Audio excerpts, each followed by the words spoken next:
cet amour, parce que c'est lorsque nous étions loin de toi, que tu es allé sur la croix, que tu es devenu cher homme, que tu as versé ton sang pour nous réconcilier avec le Père. Alors nous pouvons tous les dimanches, nous pouvons tous les fois crier, Jésus, Jésus, notre Seigneur, Jésus, Jésus, notre Seigneur, le Dieu qui n'a pas besoin de nous, le Dieu qui ne laisse pas, le Dieu qui nous fait toujours du bien. Oh merci, merci Jésus, merci, parce que tu nous continues chaque jour à nous faire du bien. Regarde encore ce dimanche, tu nous as renouvelé tes bontés, d'abord le succès, et puis même côté de toi, notre présence en ces lieux. Et maintenant, quel privilège qu'il avance le son de ta voix. Merci Jésus. Merci pour ta parole qui va terminer avec nous ce mois, pardon, qui est comme toi Jésus. Gloire à ton nom. Saint-Esprit agit. Saint-Esprit répand l'action. Saint-Esprit fait de nous des témoins.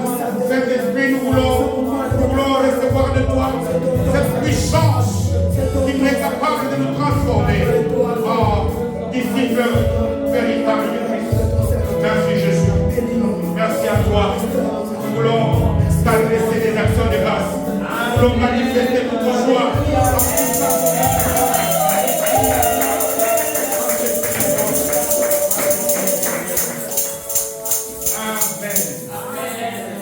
Amen. Amen. Que Dieu bénisse d'abord les chants. Alléluia. Les musiciens. Gloire au Seigneur. Et qu'il nous bénisse tous. Amen. Amen. C'est vraiment une grande joie de nous retrouver tous les dimanches comme ça. Ça fait du bien et au moins un grand bonjour et bienvenue à chacun d'entre nous. Amen. C'est vrai que physiquement, nous voyons-nous en tant qu'humains, nous nous connaissons, mais nous pouvons pas nous imaginer qu'en ce moment précis, des choses qui sont en train de bénéfices, des tonnes, des conteneurs de grâce que le Saint-Esprit est en train de verser sur nous. Amen. Alors nous sommes, comme je l'ai dit tantôt, le tout dernier dimanche de ce mois de janvier, le premier mois. Et nous avons pris comme engagement le jour de la Saint-Sylvestre que nous voulons que non seulement 2024 soit une année de grande moisson, mais que le reste de nos vies aussi. Nous avons formulé beaucoup de vœux. Nous avons beaucoup d'attentes de la part de Dieu. C'est bien. C'est même beaucoup. C'est vraiment excellent. Parce que la parole de Dieu nous encourage à ça. C'est Jésus lui-même qui nous dit, venez à moi, vous tous qui êtes fatigués, je vous donne quoi? Le repos. Le repos, c'est la paix du Seigneur. Le repos, c'est la joie, la bonté du Seigneur. Ça, c'est lui qui veut ça. Que nous ayons formulé des vœux est une chose. Que nous puissions attendre des choses. C'est même Jésus qui dit jusqu'à présent, vous n'avez encore rien demandé. Mais il veut que nous puissions avoir une joie parfaite. C'est lui qui a donné notamment dans la prophétie de Jérémie, ce passage très connu, qui nous dit que Dieu a des projets de paix et non de malheur. Dieu nous veut dans la grande joie. Amen. Amen. Mais cette joie ne vient pas comme ça automatiquement. Parce que nous sommes comme quelqu'un qui est malade. Nos fardeaux, nos soucis, les problèmes pour lesquels nous revendiquons la solution auprès de Dieu, c'est comme des maladies. Mais tu as beau être malade, tu as beau être ausculté par le plus grand des savants médecins, mais lorsqu'il te prescrit un traitement et que tu ne le prends pas, tu resteras toujours malade. Amen. Amen. Le plus important, c'est de voir le bon médecin. Nous l'avons, c'est Jésus. Mais le meilleur aussi, c'est de pouvoir avaler. Ça n'est pas un prix. Lorsque le médecin te donne une ordonnance, tu vas acheter le médicament, tu prends. C'est lui qui t'a amené à la guérison. Mais le médicament que tu prends, ça n'est pas un prix à payer. Nous recevons tout de Dieu par comment? Par grâce. Nous avons une assurance vie extraordinaire. Mais encore faut-il que moi et toi, nous puissions consommer, nous puissions respecter les ordonnances que les médecins nous ont prescrites. Alors nous sommes en train depuis le début de cette année, d'expérimenter cela, d'étudier la vie d'un homme qui s'appelle David, le deuxième roi du peuple élu, choisi de Dieu, en tant que royaume. Nous sommes en train de regarder un peu comment cet homme, lui aussi parti de nulle part, est arrivé au sommet. Comment nous aussi, de là où nous sommes, là où Dieu nous a ramassés, depuis la fin de 2023, avec tous nos fardeaux, tous nos soucis, comment David, lui, est arrivé à comprendre le langage, le traitement que le médecin lui a donné. Il l'a consommé et cela lui a donné des bons résultats. Donc nous voulons donc, comme on avait annoncé le premier dimanche, savoir comment réussir avec Dieu. Parce qu'on ne peut pas réussir nous-mêmes. Parce que c'est avec Dieu que nous ferons quoi? Des exploits. Voilà pourquoi il a dit, je serai toujours avec vous jusqu'à la fin quoi? Du temps. Voilà pourquoi il dit, je ne vous abandonne pas. Même quand nos yeux physiques ne les voient pas, il est toujours présent. On l'a chanté ici, Emmanuel, n'est-ce pas? Emmanuel est toujours là. Sa présence est toujours là. Le plus important, ce n'est pas de le voir avec les yeux physiques, mais c'est surtout de le voir avec les yeux de la foi. Et nous allons donc aujourd'hui terminer le dimanche, précisément du dimanche dernier, que nous avions arrêté quelque part. On va faire quelques rappels parce que c'est important, c'est utile. C'est important pour chacun d'entre nous. Chacun d'entre nous reçoit son ordonnance.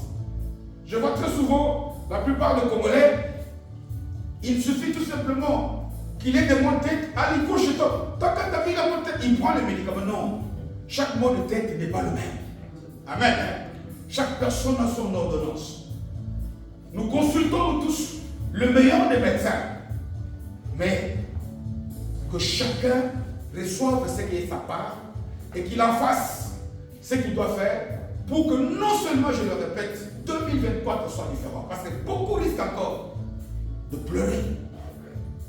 Beaucoup risquent encore de dire, mais tiens, le vœu que nous formulons, des souhaits, risque d'être comme des slogans.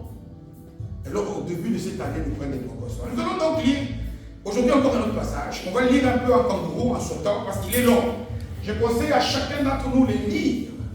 De lire le livre de Samuel, le premier et le deuxième, et de compléter même par le livre de Chroniques, le premier et le deuxième, et même le livre de Rois aussi. Il y a des leçons importantes pour nos vies. Nous ne pouvons pas ici étaler, ici je nous recommande de lire quelques extraits. Et je vais commenter par après dans le deuxième livre de Samuel, du prophète Samuel, au 7e chapitre. 2 Samuel, au chapitre 7e. Nous commençons d'abord par lire du premier verset au 5e, et puis nous allons souhaiter et le reste du Saint-Esprit va nous faire du bien. Donc, je répète, 2 Samuel, au 7e chapitre, et nous commençons d'abord notre lecture par le 5 premier verset du livre. Il est écrit ceci, la parole de Dieu que j'ai lu en même jour. Lorsque le roi, il est question ici du roi David, donc, habita sa maison, c'est-à-dire que lorsqu'il a été installé, intronisé comme véritable roi, nous l'avons vu il y a 2 semaines, 2 Samuel 5, verset 1er aussi, ou non, je crois 7e, où on nous dit que David est devenu roi, d'abord à Hébron 7 ans, et puis 33 ans sur tout le territoire d'Israël. Alors lorsqu'il habita sa maison, c'est-à-dire que lorsqu'il a été installé dans son palais de roi, et que l'Éternel lui donnait du repos, c'est-à-dire la paix sur tous les plans, après avoir atteint tous ses buts, après avoir eu ce qu'il devait avoir de la part de Dieu, c'est-à-dire après l'avoir délivré de tous ses ennemis qui l'entouraient, il dit à Nathan le prophète, vois donc, ça c'est David qui parle au prophète, j'habite dans une maison de cèdre. Le cèdre, on connaît cet arbre majestueux, le cèdre du Liban. Et l'arche de Dieu habite au milieu d'une tente. Moi j'habite un palais orné.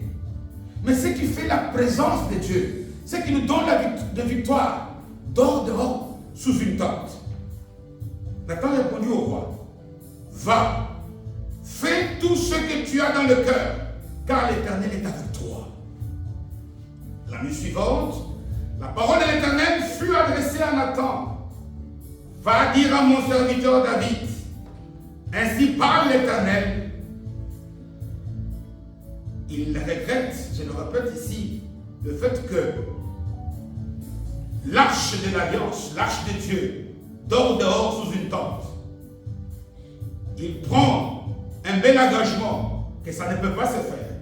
Mais écoutez ce que Dieu dit à partir de ce 4e. La nuit suivante, la parole de l'Éternel fut adressée à Nathan. Va dire à mon serviteur David, ainsi parle l'Éternel. Est-ce toi qui me bâtirais une maison pour que j'en fasse ma demeure? Nous pouvons sauter. Ceux qui veulent peuvent lire la suite à la maison et atterrir au verset 12e. Quand tes jours, ça c'est Dieu qui parle toujours à Nathan, des paroles destinées à David. Quand tes jours seront accomplis, c'est-à-dire que quand tu auras marqué la fin du temps pour toi, de ton séjour sur terre, et que tu seras couché avec tes pères, c'est-à-dire quand tu seras mort, je lèverai ta postérité après toi. C'est lui qui sera sorti de tes entrailles. Et j'affirmerai son règne. 13e verset. Alors que c'est toi qui veux me bâtir, mais non, ce sera lui qui bâtira une maison au nom, à mon nom. Et j'affermirai pour toujours le trône de son royaume. Et nous pouvons lire, pour clôturer la lecture, le 25e verset qui nous dit quoi? Maintenant, ça c'est la réponse de David au refus, imprimé, de Dieu à sa requête. Maintenant, éternel Dieu, fais subsister jusqu'à l'éternité la parole que tu as prononcée. Il dit oui. Et sur ton serviteur et sur sa maison. Et comment? Agis selon quoi? Ta volonté. Parole du Seigneur. Amen. Amen. Amen. Je n'ai jamais cessé de m'arrêter par rapport à ça. S'il y a une vie, parmi tous les noms de gens cités dans la Bible, les noms des gens, des hommes comme moi et toi, un nom dont la vie constitue un mystère. Un mystère, ça dit quoi? Un mystère, c'est une énigme. Quelque chose que l'intelligence humaine ne peut pas comprendre. C'est la vie de David. La vie de David doit inspirer chacun d'entre nous ici. Parce que toute personne qui veut réussir avec Dieu, je l'ai dit, parce qu'avec Dieu qu'on fait des exploits, doit être capable, comme il est écrit, Paul dit aux Corinthiens, chapitre 10e, verset 11e, il dit quoi? Tout ce qui est arrivé aux gens qui nous sont précédés devait nous servir, nous quoi? D'exemple. Et cela a été écrit pourquoi? Pour notre instruction, pour nous instruire, pour que nous puissions avoir des leçons. Que réussir n'est pas le fait du hasard. Que gagner, oui, c'est très bien de prier, mais ça ne suffit pas.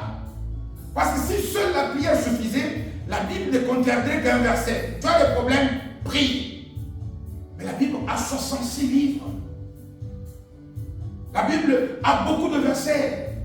Ça voudrait dire que tout est utile. Voilà pourquoi est-ce que Paul dira à Timothée, toute écriture est inspirée de Dieu. Pas seulement, c'est limité sur une seule écriture. Tout ce qui est dans la Bible ici, notamment la vie de Job, doit nous aider, nous, moi, toi, nous tous, à regarder des choses qui ont marché chez les uns, les abandonner, et des choses qui ont marché, les adopter, parce que Dieu veut nous instruire. Et le mystère, c'est la vie de cet homme. Voilà pourquoi je l'ai dit, il n'y a aucun homme né du sein d'une femme dont la Bible parle, cite comme David, 66 livres. Même le Moïse, là, qui était ami de Dieu, que 14 chapitres seulement parlent de Moïse. Abraham, le père de la foi. Toutes les stars bibliques. Mais David, c'est 66 livres non seulement 66 livres, 59 citations dans d'autres alliances. C'est que la Bible insiste parce que la vie de cet homme est un mystère. J'ai déjà posé la question que David, ce n'est pas son nom de la Bible, il était une personne comme toi et moi. Il avait la chair comme toi et moi. Il avait des émotions, des sentiments comme moi et toi. Mais lorsque nous regardons à la loupe la vie de cet homme, on essaye de classer le film de sa vie, il y a des choses qui doivent nous pousser à la réflexion. Il a agi comme peu de gens peuvent agir. Il s'est comporté dans certaines situations, on se demande comment est-ce que lui est arrivé à se comporter de cette manière-là. Je citais ici quelques exemples. Alors qu'il n'avait que 17 ans. À 17 ans à notre époque, ceux qui ont presque 17 ans le savent, c'est iPhone, c'est Internet, c'est le foot, c'est des choses comme ça. À 17 ans, c'est l'âge où, en tout cas, on dit on a laissé laisser la jeunesse. Mais déjà à cet âge-là, lui, il est dans la forêt alors qu'il est gardé de la famille. Alors que ses frères aînés sont militaires avec le roi. Lui est le gardien des brebis. Comment a-t-il accepté ça? Qu'est-ce qui a poussé cet homme, lui, à accepter cela? Et les mêmes écritures nous racontent parfois des étapes bizarres qu'il a racontées dans sa vie. On nous dit par exemple que lui-même il est dit avant de combattre Goliath, il dit que ce qui l'a poussé à affronter cet homme, c'est qu'il a tué un lion, un ours. D'ailleurs, vous savez les phrases qui sont rapportées dans le livre de 1 Samuel 17, c'est quoi? C'est que quand je voyais un ours ou un lion, je courais derrière. Dis-moi un peu, parce que chacun d'entre nous ici, en quelque sorte, parfois il se place devant ses propres ours et devant ses propres lions. Quelle est son attitude? Lorsque tu es devant quelque chose qui doit te donner, je ne sais pas, créer en toi la peur, quelque chose qui peut mettre ta vie en danger, seras-tu prêt toi aussi comme David à courir pour le tuer? Amen. Amen. C'est un mystère. Comment lui a-t-il pu affronter des ours et des lions? Et lorsqu'il revient un jour, comme tous les jours de la maison, il arrive, c'est très important que je répète ces choses, pour que chacun d'entre nous se situe à son niveau par rapport à cette histoire. Essaye de voir un peu le parcours de sa vie. Il arrive, il est abandonné par les hommes, il est oublié même par ses propres frères, ses propres parents. Quand il arrive, il trouve Dieu qui a envoyé chez lui le prophète pour l'oindre comme roi. Il dit, mais si la grâce de Dieu est sur toi, on peut te combattre de gauche ou de droite. Dieu a une GPS pour te localiser. Amen. Le jour où Jésus est allé à la piscine de Bethesda, ce jour-là, c'était pour ces malades-là. Est-ce que tu sais que cette année peut être pour toi? Ne regarde pas à gauche, à droite. Le jour qui est pour toi, l'année qui est pour toi, cette année-là, qu'il pleuve ou qu'il neige, Dieu, son regard sera fixé sur toi. Amen. Parce que regardez la grâce de Dieu, comment il peut localiser cet homme, informe et vide. Cet homme qui n'avait rien pour plaire. Mais c'est lui qui a été pointé par la grâce de Dieu. Et bizarre, lorsque nous apprenons le mot grâce, c'est des faveurs gratuites que Dieu nous donne. Mais non, aussitôt même qu'il reçoit la grâce, commence des combats. Qui est capable de comprendre cela? Que les combats que tu es en train de rencontrer maintenant ne signifient pas que la grâce de Dieu est sur toi. Amen. Tu as beau peut-être te retrouver devant des difficultés. Abraham a été choisi de Dieu par grâce. Va jusque sur le territoire de Canaan. Savez-vous ce qu'Abraham a trouvé la première fois qu'il a mis ses pieds sur cette terre? C'est la famine. Amen. Que la famine que tu vis maintenant ne te fasse pas croire que Dieu a oublié ses promesses pour toi. Amen. Dieu est toujours avec toi parce qu'il est Dieu fidèle. À partir du moment où il a dit, je serai avec vous jusqu'à la fin des temps. Croyez en Dieu. Jésus a dit, croyez en moi, croyez en Dieu. Croyez en Dieu. Oui, la vie sur cette terre peut faire en sorte qu'un jour, nous puissions être confrontés aux gens tels que les Goliaths, aux gens même ses propres frères. Parce qu'on voit qu'alors qu'il est arrivé sur le champ de bataille pour leur donner à manger selon ce que le peuple lui avait demandé, confié comme mission. C'est son frère Eliab, le premier, a sorti et dit, qu'est-ce que tu es venu faire ici pour le rendre ridicule? Il est écrit, David se détourna de son frère. Amen. Amen. Esquive. Un bon boxeur, ce n'est pas tout simplement celui qui est capable de donner des coups.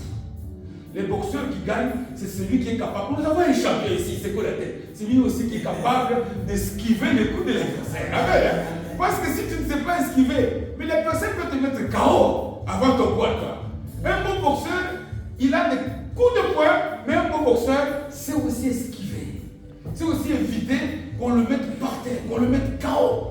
Et c'est ça qui a été David. Il est arrivé quasiment au point de départ de sa grande mission.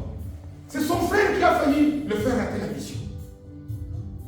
Et quand il détourne les yeux son frère, c'est même le roi qui s'appelle. Et là s'enchaîne la garde. Mais lorsque cet homme est resté droit dans ses bottes, lorsqu'il a su garder les yeux fixés sur le Christ, lorsqu'il a su se comporter comme il fallait, cet homme est parti de nulle part et il est arrivé au sommet. Amen. Amen.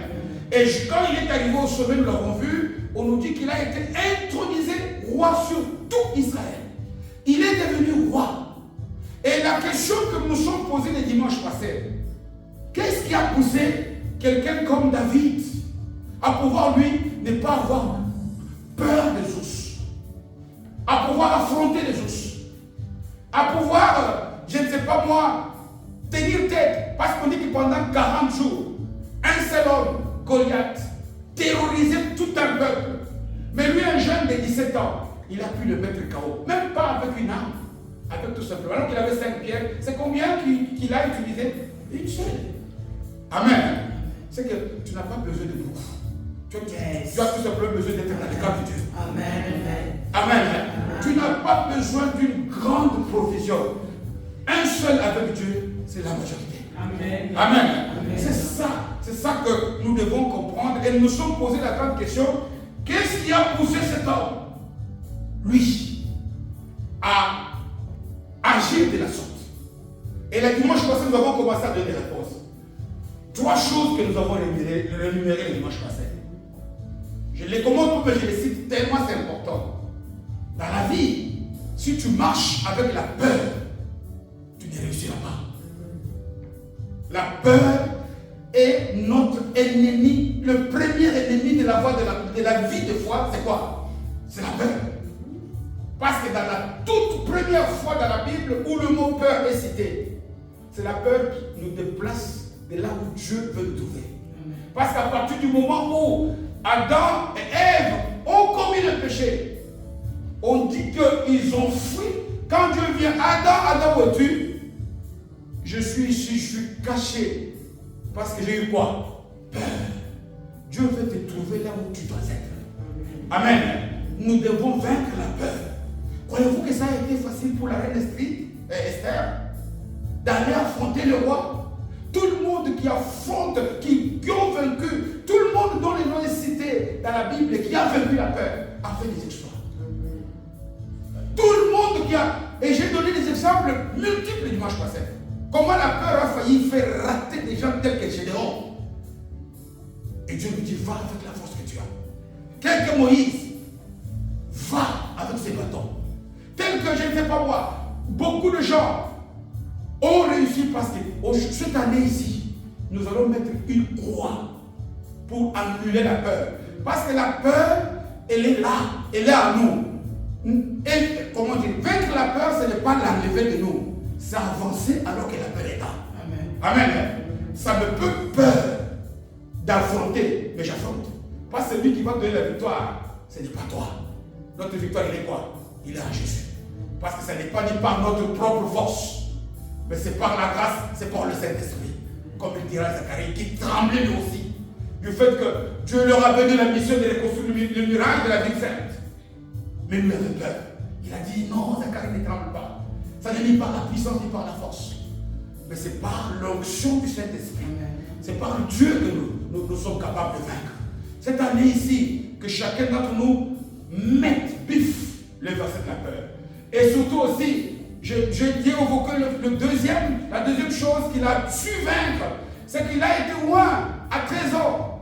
Il a été loin à 17 ans. Et il a attendu 13 ans pour être intronisé. Parce que c'est à 30 ans qu'il est devenu roi. Alors qu'il a une résurrection. Soyons patients.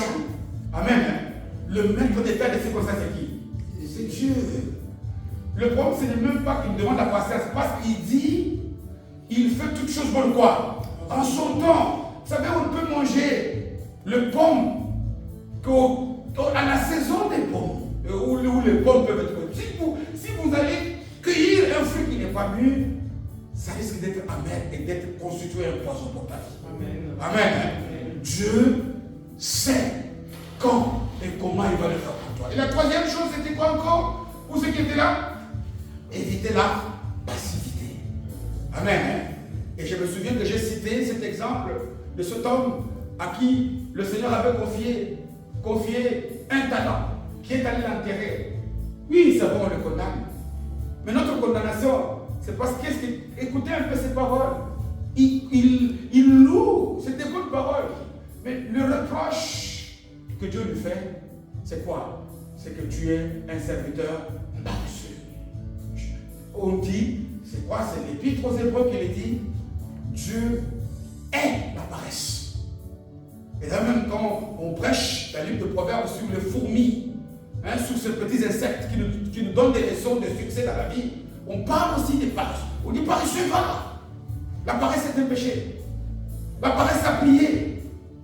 La paresse à faire ce que tu dois faire. La paresse doit être vaincue. Ces choses-là, ce n'est pas à Dieu de le faire. C'est à moi et à toi de le faire. Dieu ne demande pas des choses compliquées. Aujourd'hui, en 2000, même aujourd'hui, pas souvent il y a, pas aujourd'hui qui le dit, très souvent quand Dieu nous parle comme ça, nous sommes confrontés aux circonstances quelque part après. Amen. Que la peur ne t'arrête pas. Reste actif. Et puis, sois patient. Nous allons continuer aujourd'hui à comprendre alors quelles sont alors les autres choses. Quels sont encore les autres secrets que la vie de cet homme nous révèle pour faire de nous des gagnants, des victorieux. Et le texte que nous venons de lire ici nous donne déjà beaucoup d'indications. Parce qu'il est écrit, on l'a lu au premier verset, qu'au moment où David est assis dans la maison, où il voit que Dieu m'a mis d'abord où je ne pouvais pas m'attendre, et que j'ai vaincu toutes les difficultés de la vie. Quelle a été la première pensée de cet homme? La première pensée même d'ailleurs ne commence pas ici. Ici, on parle déjà du fait que lui est dans le palais. Mais l'arche de l'alliance, dans Guillemot, frère Aaron, lorsque le peuple sort d'Israël, je crois que nous tous on connaît, n'est-ce pas? Ils arrivent dans le désert pour aller vers la terre promise. Dieu parle à Moïse, il dit qu'on doit lui faire le tabernacle et lui construire aussi, c'est un modèle, Exode 25. L'arche qui marquait, qui symbolisait la présence de Dieu, qui guidait son peuple, qui marchait avec son peuple. Quelque chose, vous savez même là où il y avait l'arche, la présence de Dieu était là et aucun ennemi ne pouvait arriver.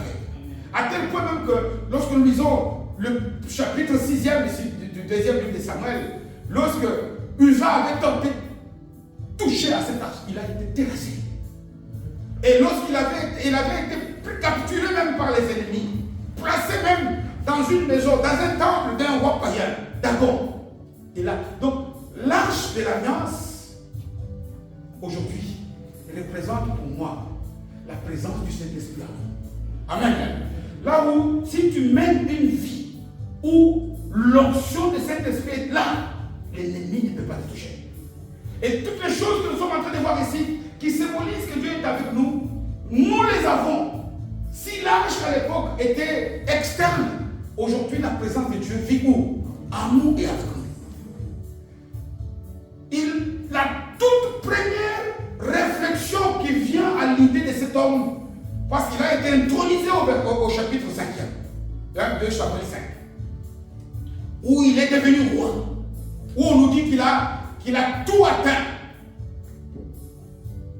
Chapitre 6e, alors que Saül avait oublié cette présence de Dieu pendant 40 ans, lui a dit non. L'arche qui est sur le territoire de Juda, chez Abinadab, doit être là où moi je suis le roi. Parce que le quartier à Jérusalem, où il avait établi son trône, s'appelait, en fait, comment dirais-je, la ville, la cité de David, la ville sainte. C'est la raison pour laquelle d'ailleurs on a rendu Jérusalem un peu comme une sorte de ville sainte, non pas à cause de la présence de David, parce que c'était là d'ailleurs qu'a commencé le premier temple. Amen. Donc, la toute première pensée qui vient dans la vie de cet homme, après tous les bienfaits de Dieu, c'est d'être reconnaissant envers Dieu. Amen. Cette année, on dit, celui qui sera reconnaissant dans des petites choses, Dieu va lui donner des quoi? Des grandes. Le diable nous trompe beaucoup.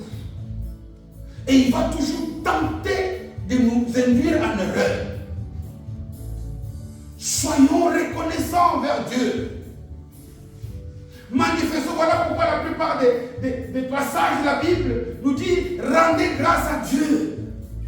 Voilà même pourquoi il y a des passages comme lui-même David ici nous dit dans le psaume dans le psaume 50. Il dit quoi? Dieu n'a pas besoin de tous ces sacrifices de bœufs, de vaches. Dieu, s'il avait faim, ce n'est pas vers lui-même qu'il va se tourner. S'il avait soif, les eaux de mer lui appartiennent. Dieu nous demande à nous, je l'ai dit avec d'autres termes, deux choses. Amen. Que nous puissions être reconnaissants envers lui. Et surtout, remplir le vœu que nous lui avons donné. Amen. Dieu ne nous demande rien. Mais être reconnaissant, c'est... Imagine-toi quand tu donnes quelque chose à quelqu'un. Et ça, je vois souvent, quelque part, la plupart des gens qui viennent de ces coins-là vont se reconnaître.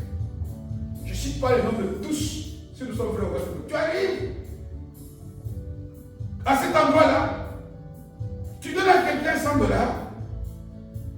Au lieu de dire d'abord merci, il trouve, je vais lui demander 200. Il ne dit même pas merci. Tu vas commencer à te mettre en colère. Amen. Et tout le monde a compris, n'est-ce pas? Est-ce qu'il c'est utile de citer des noms? C'est pour nous dire quoi? La colère. Regarde même quand quelqu'un ne te dit pas un bête merci ici, comment ça te fait mal? Amen. Parce que le remerciement est un signe de gratitude. De reconnaître d'abord merci pour ce que tu m'as donné et puis demande autre chose. Regardez cet homme. Il pouvait aussi chercher. Il arrive. Quand on nous dit que la première pensée qui lui est arrivée dans la tête, c'est d'aller chercher l'arche. Ne croyez pas que c'était sans danger. Lisons tous les chapitres 6. Nous allons nous rendre compte qu'il y a eu mort d'homme. À tel point même qu'il a eu peur. Et le problème, c'est qu'il a eu la pensée. Quand on parle des actions de grâce, quand on dit ici action de grâce, c'est devenu pour nous chrétiens d'aujourd'hui, merci Jésus. Non. Quand il a eu la pensée que je dois reconnaître l'âge, après il a fait quoi? Il a pris l'engagement d'y aller. Parce que la reconnaissance s'est traduite par les actes. Amen. Amen. Tu ne peux pas dire que tu es reconnaissant que par des mots. Combien de fois parfois les gens nous disent de merci mais empoisonné ou ironique? Combien de fois même depuis ici? Quel était le signe que, comment ça s'appelle, Judas avait choisi pour faire reconnaître Jésus auprès de ceux qui devaient le tuer. Pour le commettre de montrer le bisou, c'est un signe d'amour. Ça fait du bien, n'est-ce pas? Quand on voit notre soeur là qui te fait une bise, ça fait du bien. Mais attention, ça peut faire du bien parce que remarque, un enfant comme elle est là, si elle te fait un bisou, elle l'accompagne des gestes qui montrent que mon bisou ici, il est vrai. Il est vrai. Elle ne laisse pas ce bisou et part. Non. Elle va peut-être chercher à t'enlacer pour te montrer que mon bisou ici, il est comment? Il est vrai. Que ta reconnaissance envers Dieu, cette année, se marque par des signes visibles. Que les gens puissent voir que toi, cet homme-là, il est reconnaissant envers Dieu. Parce qu'il est venu, il est allé chercher. Et même quand vous lisez les circonstances, parce qu'il est allé, la première fois on connaît l'histoire, Usa est mort, on l'a laissé quelque part chez Obed-Edom, je pense. C'est pas comment il s'appelle le monsieur. Mais il a entendu, cet homme-là prospère. Il est reparti. Mais on nous dit que lorsqu'il est reparti, quelle caravane, cet homme dansait comme personne. À tel point même qu'il a oublié qu'il était roi. À tel point qu'il a reçu des cris de sa propre fille. Sa femme épouse. Amen. La reconnaissance, nos actions de grâce cette année envers Dieu ne doivent pas se limiter par nos prières. Non. Elles doivent devenir des actes qu'on voit. Amen. Amen. Quand tu es reconnaissant envers Dieu, que Dieu le voit, que toi tu le vois, que les hommes aussi le voient. Parce que nous tous on parle de ce que David a fait. Grande clé que tu dois savoir, à partir d'aujourd'hui, sois reconnaissant envers Dieu. Et fais-le voir. Et fais-le voir, c'est très important. Parce que cette reconnaissance, quel est l'acte maintenant qui confirme sa reconnaissance? Regarde cet homme, il voit d'où il est parti. Il voit ce que Dieu a fait pour lui. Il voit comment Dieu là, il est fait d'une manière extraordinaire. Il dit, moi je vais bâtir une maison. Moi je ne peux pas être dans un palais orné comme ça. Et ce qui représente la présence de Dieu envers nous, dehors. Combien parfois, parmi nous ici, parfois nous fuyons la maison de Dieu. Parfois nous fuyons les endroits de prière. Parfois, vous savez, moi je me dis, il suffit tout simplement qu'on quitte maintenant. Qu'on nous invite dans la maison, je n'ose pas dire cité le roi, très loin, même pas le gouverneur de Liège. Non, notre bourgmestre n'est pas ici. Regarde comment on va y entrer avec révérence. Mais regarde un peu comment parfois nous comportons d'une manière parfois qui a fini. Lui, il est reconnaissant. Il dit, je prends une grande décision. Moi, je veux bâtir une maison pour mon Dieu. Quelle belle décision. Quelle bonne chose. Mais quelle a été la réponse de Dieu? Non. Non, ce n'est pas toi. Et là, je m'arrête aussi. Lorsque ce que Dieu te dit, la réponse que Dieu te donne à une requête que tu lui demandes maintenant, semble aller dans le sens de l'engagement que tu as pris envers lui. Quelle est ta réponse? Quelle est ta réponse lorsque toi tu veux avoir ceci? Et tu as l'impression que Dieu te donne autre chose. Quelle est ta réponse? Je me souviens ici, je répète, je pense que vous avez été exhortés par la sœur Stéphie de Loretti. Et quand il a introduit son exhortation, il a cité le psaume de David, lequel? Psaume 37. Qu'est-ce que tu as dit de ce psaume? Il dit, fais de l'Éternel quoi? Et il te donnera quoi? Mais regarde un peu le comportement de Dieu par rapport à ce que cet homme croit que construire une maison au Père, j'ai fait de Dieu le n'est-ce pas? Mais Dieu lui dit, non, ce n'est pas toi sur ton fils. Bien aimé, je me souviens, cette réponse-là est sortie de la sœur Stéphie elle-même. Elle a dit même, si je mens, tu m'arrêtes, tu dis, menteur qui me dévore. Amen. Parce que je la cite. Elle a dit elle-même, même les noms de Dieu est toujours pour notre bénéfice. Yes. Amen. Amen. Ce qui peut nous sembler comme un nom. Parce que David, Dieu est intelligent. Il a tout eu. Mais quand Dieu bénit, il bénit le passé, il bénit le présent et il bénit l'avenir. Ça, David ne lui doit pas lui. Dieu ne doit pas se limiter à David. Dieu a les yeux fixés sur plus loin. Parce que Dieu voudrait que ce qu'il a fait pour David, il le fasse aussi pour sa descendance. Amen. Et voilà pourquoi moi je me dis, j'ai suivi la soeur Stéphanie avec une très grande attention. Pourquoi? Parce que le problème pour nous, Dieu n'est pas limité dans le temps. Amen. Voilà pourquoi on l'appelle, il est éternel. Amen. Tout l'espace de l'infini, moins l'infini, à plus l'infini, Dieu est dedans. C'est toi parfois qui dis, nous les humains, on ne voit qu'aujourd'hui. Mais Dieu voit aujourd'hui et l'avenir.